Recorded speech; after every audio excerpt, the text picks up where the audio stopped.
আমরা একটা রাক্ষস রাজ্যে ছিলাম এবং মৃত্যু উপত্যকায় পরিণত হয়েছিল আমাদের এই প্রিয় মাতৃভূমি। সেখান থেকে মুক্তি পেতে যারা অবদান রেখেছেন, যারা রক্ত দিয়েছেন, শহীদ হয়েছেন, গুম হয়েছেন, খুন হয়েছেন, যারা অশ্রু দিচ্ছেন অবিরত, সেটা অবশ্যই এই জাতি মনে রাখবে। আপনাদের প্রত্যেকের একটা দাবি আমাদের চেয়ারম্যান সাহেবের কাছে আপনারা রেখেছেন যে আল্লাহ রাব্বুল আলামিন আপনাকে যদি সরকারে নিয়ে আসে, আপনি প্রধানমন্ত্রী হন, আপনি আমাদের এই সমস্ত খুনের গুমের বিচার করবেন। তিনি কথা দিয়েছেন, আপনারা দোয়া করবেন যাতে আমরা প্রত্যেকটি গুমের খুনের বিচার এই দেশে করতে পারি ইনশাআল্লাহ। আমাদের নেতা শহীদের কবর জিয়ারতের মধ্য দিয়ে তার প্রথম সফর শুরু করতে চেয়েছিলেন। রংপুরের আবু সাঈদের কবর জিয়ারত করবেন, পুষ্পমাল্য অর্জন করবেন, বিনম্র শ্রদ্ধা জ্ঞাপন করবেন। কর্মসূচি ঘোষণা হলো।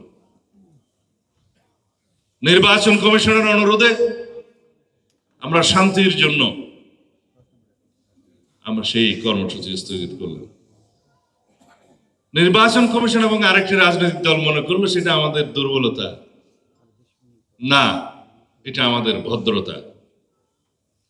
এখনো বলছি, তারপর থেকে নির্বাচন কমিশন এবং একটি রাজনৈতিক দল যেভাবে নির্বাচনকে প্রশ্নবিদ্ধ করতে চায় এবং পারতপক্ষে নির্বাচন থেকে সরে দাঁড়াতে চায় বিভিন্ন কৌশলে, সেটার সুযোগ করছে, আমরা কোনো সুযোগ দেব না। আমরা এত রক্তের বিনিময়ে জনগণের প্রত্যাশিত শক্তিশালী গণতন্ত্রকে ফিরাবো ইনশাআল্লাহ। যারা ষড়যন্ত্র করছে, নির্বাচন কমিশন সহ সকলের উদ্দেশ্যে বলতে চাই, সমতা বিধান করতে হবে, সাম্যতা আনতে হবে।